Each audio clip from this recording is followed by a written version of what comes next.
Sir पानी से बाहर निकाला। इसका सर बाहर निकलते ही पानी से रोशनी पैदा हुई और एक परी बाहर निकली और बोली, हिरनपुर जंगल में एक निहायत मकार और सुस्त किस्म की लोमड़ी रहती थी। वो लोमड़ी दिन भर सोई रहती और कोई काम नहीं करती थी। जंगल के जानवर इसकी उल्टी सीधी हरकतों से काफी तंग थे। जंगल के बादशाह लायन खान ने कई दफा बुलाकर समझाने की कोशिश की, लेकिन लोमड़ी नहीं समझी। वो अक्सर जंगली जानवरों का शिकार उठाकर भाग जाती थी और अपने से छोटे जानवरों का शिकार छीन लेती थी। एक दिन की बात है कि लोमड़ी ने देखा कि जंगल के जानवर तैयार होकर कहीं जा रहे हैं और इसके ऊपर वाले दरख्त पर टोनी चिड़िया भी तैयार हो रही थी।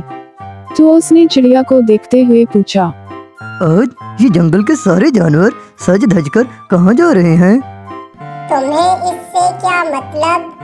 वो कहीं भी जा रहे हो। अरे मैं भी तो इसी जंगल का जानवर हूँ, क्या मुझे जानने का कोई हक नहीं है? हाँ पता है, कितना ख्याल है तुम्हें इस जंगल का। तुम्हारा बस चले तो तुम मुझे भी खा जाओ। वैसे तुम्हारी जानकारी के लिए बताती हूँ कि जंगल के बादशाह लायन खान ने एक दावत रखी है। ये सारे वहीं जा रहे हैं, मैं भी वहीं जा रही हूँ। दावत? लेकिन किस खुशी में? लायन खान के बेटे सिम्बा का आज हैप्पी बर्थडे है। टोनी चिड़िया की बात सुनकर वो गुस्से से बोली, यह तो लायन खान की नाइंसाफी है। जंगल के सारे जानवरों को इनवाइट किया गया, पर मुझे क्यों नहीं किया गया? क्या मैं इस जंगल का जानवर नहीं हूँ? पहले तुम उस लायक बन जाओ। वैसे तुम्हारी जानकारी के लिए बताती हूँ कि तुम गलती से भी उस तरफ ना भटक जाना। यार, मुझे लायन खान की ये नाइंसाफी बहुत बुरी लगी है। जब मैं इस जंगल का राजा बनूंगा तो मैं इस जंगल के सारे कायदे कानून बदल दूंगा। लोमड़ी की बात सुनकर टोनी चिड़िया हंसने लगी। ख्वाब देखना छोड़ दो लोमड़ी, लोमड़ियाँ नहीं होती जंगल की बादशाह। बादशाह तो सिर्फ शेर ही होता है। इतना कहते ही टोनी चिड़िया वहाँ से उठकर चली गई। लोमड़ी के मुंह में पकवानों का सोच सोचकर पानी आ रहा था और वो लायन खान की दावत में बगैर बुलाए चली गई। लायन खान उसे देखते ही गुस्से से आग बबूला हो गया, लेकिन अपने गुस्से को दबाते हुए वो बोला, देखो, मैंने तुम्हें इस दावत में इनवाइट नहीं किया, लेकिन आ ही गए हो तो पेट भर कर खाओ और जल्दी यहाँ से चले जाओ। तो लोमड़ी मजे से दावत खाने लगी। दावत खाते हुए इसकी नजर लायन खान के बेटे पर पड़ी, जो सोने के कंगन से खेल रहा था। इसे खेलता देखकर लोमड़ी के जहन में एक मंसूबा आया और वो बोली, अगर ये सोने के कंगन मुझे मिल जाए तो मैं इसे बेचकर बहुत ज्यादा माल जमा कर सकता हूँ। लोमड़ी लायन खान के बेटे के पास गई और बड़े दोस्ताना अंदाज से कहने लगी, अरे तुम्हारा ये कंगन तो बहुत खूबसूरत लग रहा है, क्या तुम मुझे दिखा सकते हो? अरे मुझे याद आया, तुम्हें तुम्हारे बाबा लायन खान बुला रहे हैं। मौका पाते ही लोमड़ी वहाँ से भाग गई। आपने मुझे बुलाया बाबा? लोमड़ी कह रही थी कि आपने मुझे याद किया। लोमड़ी का नाम आते ही लायन खान को शक हुआ और वो कहने लगा, अरे तुम्हारे सोने का कंगन कहाँ है? वो तो लोमड़ी के पास है। लायन खान को सारी बात समझ आ जाती है और वो अपने सिपाहियों को बुला कर कहता है, मेरे बेटे को बेवकूफ बनाकर भाग गया। जाओ उस लोमड़ी को जिंदा या मुर्दा मेरे पास पकड़ कर ले आओ। लोमड़ी बड़ी खुशी से दरख्त के नीचे बैठकर सोने के कंगन को देख रही थी। तभी अचानक इसकी नजर अपनी तरफ आती चिड़िया पर पड़ी। चिड़िया उसके करीब आकर बोली, तुमने इस बार हद पार कर दी लोमड़ी। जंगल के बादशाह लायन खान ने अपने सिपाहियों से तुम्हें ढूंढने का कहा है।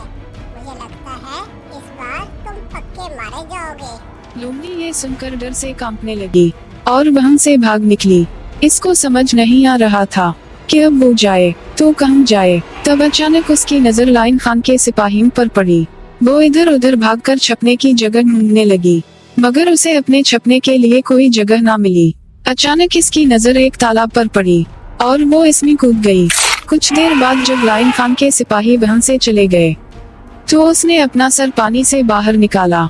इसका सर बाहर निकलते ही पानी से रोशनी पैदा हुई और एक परी बाहर निकली और बोली, मैं हजारों सालों से इस जादू में कैद थी और मैं इस जादू से तभी रिहा हो सकती थी जब कोई आलसी जानवर कोई सोने का कंगन लेकर पानी में कूदता और तेरी वजह से मैं आजाद हो गई।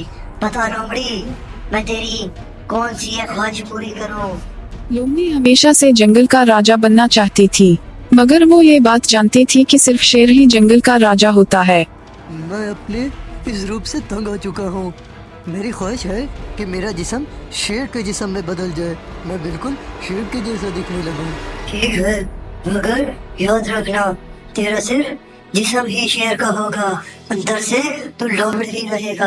अगर कभी तू असली शेर से भिड़ गया तो तू मारा जाएगा और मरते ही तू अपनी असल शक्ल में वापस आ जाएगा। फिर परी वहां से गायब हो गई। लोमड़ी का जिस्म शेर के जिस्म में तब्दील हो गया। फिर लोमड़ी ने पूरे जंगल में उतम मचा दिया। वो जब जिसे चाहती अपना शिकार बना लिया करती थी। सारे जानवर उससे तंग होकर लायन खान के पास पहुँचे।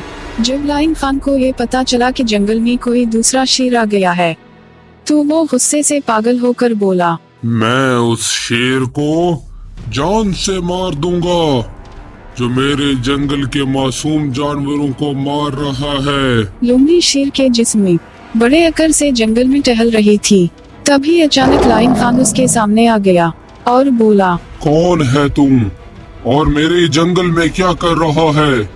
क्या तू ये नहीं जानता कि इस जंगल का बादशाह मैं हूँ? लोमड़ी अपने गुरूर में ये बात भूल गई कि परी ने उससे कहा था कि उसका सिर्फ जिस्म ही शेर का होगा, अंदर से वो लोमड़ी ही रहेगी। मगर वो अपने गुरूर में आकर बोली, इस जंगल का राजा तो मैं ही हूँ। अगर यकीन ना आए तो दो दो हाथ करके देख ले। फिर उन दोनों के दरमियान लड़ाई शुरू हो गई। लायन खान ने चंद ही मिनटों में लोमड़ी को चीर फाड़ दिया। लोमड़ी मरते ही वापस अपनी असल शक्ल में आ गई। उनकी लड़ाई टोनी चिड़िया भी देख रही थी और वो आकर बोली, ये तो शेर की खाल में गीदड़ वाली बात हो गई। मना किया था कि जंगल के बादशाह कभी भी लोमड़ियां नहीं बनती। उसके बाद जंगल के सारे जानवर खुशी खुशी रहने लगे। तो दोस्तों, इसलिए तो कहते हैं जिसका काम उसी को साझे।